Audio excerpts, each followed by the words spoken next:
I caught one here, guys, a floating dock. Now we don't have many floating docks, and people don't like to fish them. And I'm going to show you why on my depth finder right here in a minute. You can see how it is here. It looks like, well, you can go way back under there when it's open, but that's not the case. That's a nice crappie. I'm throwing a swim bait. I've been throwing a swim bait a lot today, guys. I done made an open water video with the swim bait.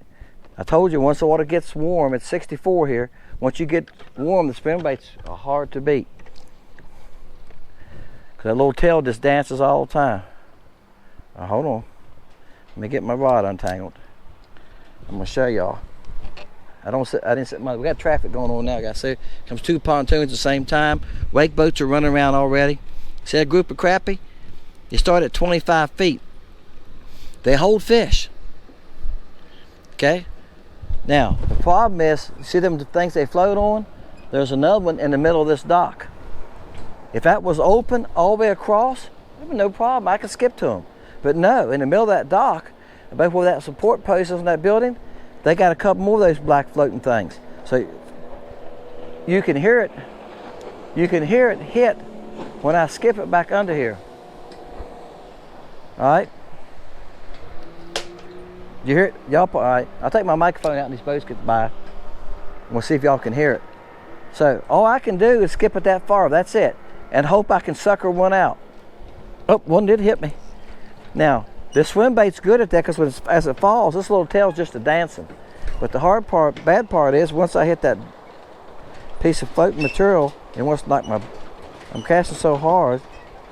Hold on. It wants to knock my bait down. So I'm gonna cast softer this time. All right, guys, I unplugged the microphone to see if y'all can hear this thing hit back in here. All right, I cast it easier that time because it's just beating my bait, so it didn't slap at that time. All right, and what I've been doing is letting it fall and hoping I can sucker one out. Oh, I had one hit me. That's what I'm doing. All right, I need to put a new bait on, but I'm gonna cast harder one time so y'all can hear this thing smack us underneath there.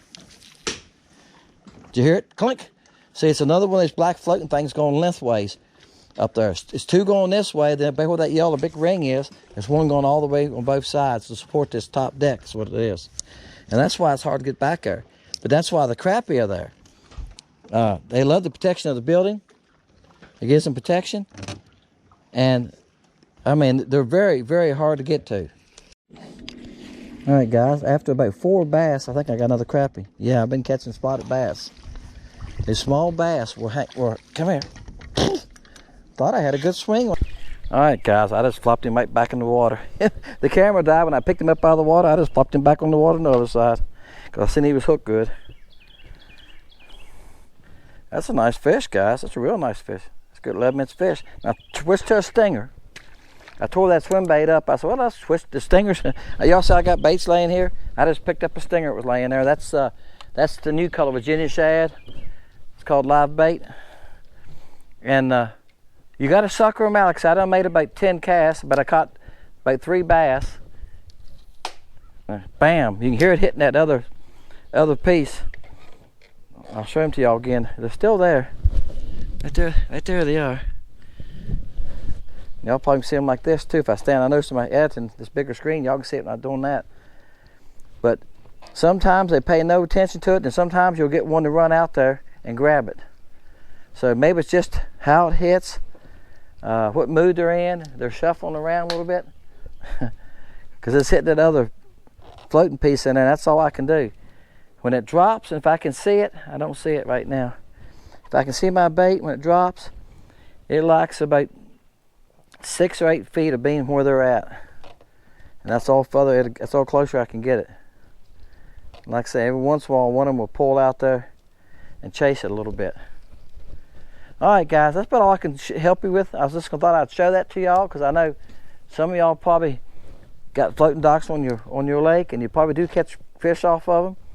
As you can see, they do like them. They like to get up underneath of them. There's a pile of fish there, and they're from the surface to. Oh, there's another one. Well, I got another one hit me. They're from the surface to the bottom there, and it's 23 foot here. So that means there's a pile of crappie here. There you go. So you could sit here and keep playing with them. You could catch quite a few of them. I'm not going to do that, guys. I done caught a bunch of crappie today. This is the 4th video I'm making. I make some shorts like this where I'm just showing y'all something I thought would be interesting. I thought some of y'all that don't have a live scope, you'd like to know that how crappie pile up under a floating dock. And again, I'll show that again to you.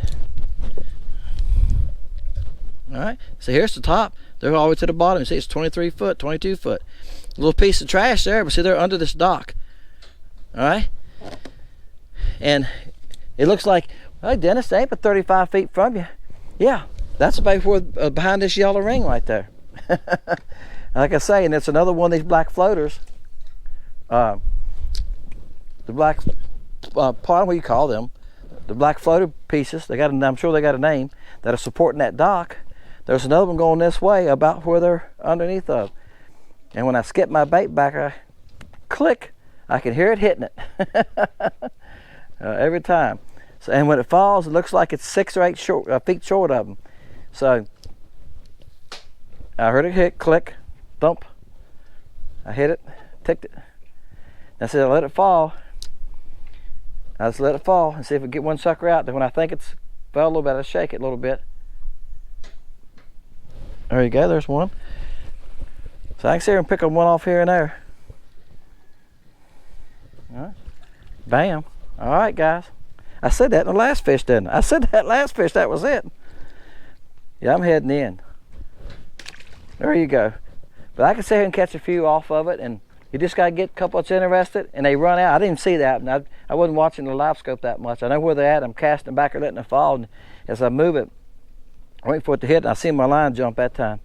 All right, guys, fishing lake country. This is a little short on floating docks. If you got some on your lake, do they hold fish? Yes, they love them. I know where 2 floating docks are on this lake, and both of them usually have fish on them. I don't think I've ever been to this dock that it's not had fish on it. Are they hard to catch here? They're not hard to get them to bite you. They're hard to get a bait to them. If you catch them here early in the morning, you might catch them out further from the dock and the sun's not up high. It's 4 o'clock in the evening now, pushing 5, I think. And you might catch them out on the sides. You can't fish from this side because they got a thing holding that boat up.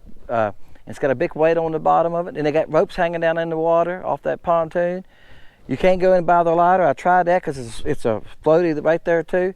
So that's the only 2 places you can go in, and the fish are not on that side. They're right by where that yellow ring is.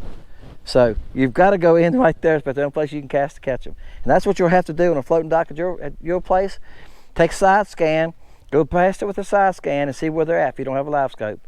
And then go to the closest place you can and just keep skipping back under there, letting your bait fall. To go to a lighter head if you need to. That's a 1/16 and it was working.